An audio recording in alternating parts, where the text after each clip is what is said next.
Super ಸಾಫ್ಟಾಗಿರುವಂಥ ರಾಗಿ ರೊಟ್ಟಿ ಒಂದ್ಸಲ ಮಾಡಿ ನೋಡಿ, ನೀವು ಮತ್ತೆ ಮತ್ತೆ ಮಾಡ್ತೀರಾ. ನಿಮ್ಮ ಬ್ರೇಕ್ಫಾಸ್ಟ್ ರೆಸಿಪಿಗೆ ಇದನ್ನು ಆ್ಯಡ್ ಮಾಡ್ಕೋಬೋದು, ಅಷ್ಟು ರುಚಿಯಾಗಿರುತ್ತೆ, ಹೆಲ್ದಿ ಕೂಡ. ಮೊದಲಿಗೆ ನಾನಿಲ್ಲಿ 2 ಕಪ್ ರಾಗಿ ಹಿಟ್ಟು, ಅರ್ಧ ಕಪ್ ಅಕ್ಕಿ ಹಿಟ್ಟು, ಅರ್ಧ ಕಪ್ ಗೋಧಿ ಹಿಟ್ಟು, ರುಚಿಗೆ ತಕ್ಕಷ್ಟು ಉಪ್ಪು ಹಾಕ್ಕೊಂಡಿದ್ದೀನಿ.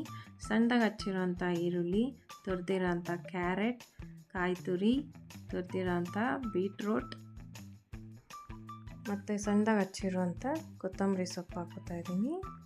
ಒಂದು ಅರ್ಧ ಟೇಬಲ್ ಸ್ಪೂನಷ್ಟು ಜೀರಿಗೆ ಹಾಕ್ಕೊಂಡಿದ್ದೀನಿ ಮತ್ತು ಹುರಿದು ಕ್ರಷ್ ಮಾಡಿರುವಂಥ ಕಡಲೆಕಾಯಿ ಬೀಜನ ಹಾಕ್ಕೊಂಡು ಎಲ್ಲನೂ ಮಿಕ್ಸ್ ಮಾಡ್ಕೊತಾ ಇದ್ದೀನಿ. ಹಾಗೆ ಡ್ರೈ ಮಿಕ್ಸ್ ಮಾಡ್ಕೋಬೇಕು. ಬೇಕಂದರೆ ನೀವಿಲ್ಲಿ ಹಸಿಮೆಣ್ಸಿನ್ಕಾಯಿ ಕೂಡ ಸಣ್ಣದಾಗಿ ಕಟ್ ಮಾಡಿ ಸೇರಿಸ್ಕೋಬೋದು. ಮಕ್ಕಳಿದ್ದಾರೆ ಅಂದರೆ ಇದನ್ನು ಸ್ಕಿಪ್ ಮಾಡ್ಬೋದು. ಡ್ರೈ ಮಿಕ್ಸ್ ಮಾಡಿದ ನಂತರ ಇದಕ್ಕೆ ಎಷ್ಟು ಬೇಕಾಗುತ್ತೋ ಅಷ್ಟು ನೀರನ್ನು ಸೇರಿಸ್ಕೊಂಡು ಚಪಾತಿ ಹಿಟ್ಟಿನ ಅದಕ್ಕೆ ಇದನ್ನು ಕಲಿಸ್ಕೋಬೇಕಾಗತ್ತೆ. ನೋಡಿ, ಒಂಚೂರು ಕೈಗೆ ಅಂಟ್ತಾ ಇಲ್ಲ, ಅಷ್ಟು ಚೆನ್ನಾಗಿ ಬರುತ್ತೆ ಇದು.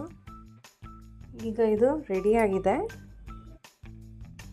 ಇದನ್ನು ನಾನೀಗ ರೊಟ್ಟಿ ತಟ್ಟೋ ಶೀಟ್ ಮೇಲೆ ಸ್ವಲ್ಪ ಎಣ್ಣೆ ಸವರ್ಕೊಂಡು ನೀಟಾಗಿ ತೆಳುವಾಗಿ ತಟ್ಕೊತಾ ಇದ್ದೀನಿ.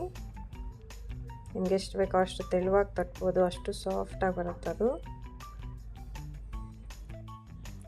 ಈ ಶೀಟ್ ಏನಾದರೂ ನಿಮಗೆ ಬೇಕಂದರೆ ಕಮೆಂಟ್ ಮಾಡಿ, ನಾನು ಲಿಂಕ್ನ ನಿಮಗೆ ಶೇರ್ ಮಾಡ್ತೀನಿ. ತುಂಬ ಯೂಸ್ಫುಲ್ ಆಗುತ್ತೆ. ರೊಟ್ಟಿ, ಒಬ್ಬಟ್ಟು ಏನಾದರೂ ಮಾಡುವಾಗಲೂ ಯೂಸ್ ಮಾಡ್ಬೋದು. ಒಂಚೂರು ಅಂಟ್ಕೊಳ್ಳಲ್ಲ, ಈಸಿಯಾಗಿ ಬರುತ್ತೆ ಮತ್ತು ಟೈಮ್ ಕೂಡ ಸೇವ್ ಆಗುತ್ತೆ. ಈಗ ಇದು ರೆಡಿಯಾಗಿದೆ. ಇದನ್ನು ನಾನೀಗ ಕಾದಿರುವಂಥ ತವ ಮೇಲೆ ಹಾಕಿದ್ದೀನಿ.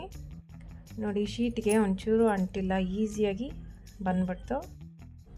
ತುಪ್ಪ ಅಥವಾ ಎಣ್ಣೆನ ಇದ್ರ ಮೇಲೆ 2 ಕಡೆನೂ ಸುಟ್ಕೊಂಡ್ರೆ ರೊಟ್ಟಿ ರೆಡಿಯಾಗತ್ತೆ.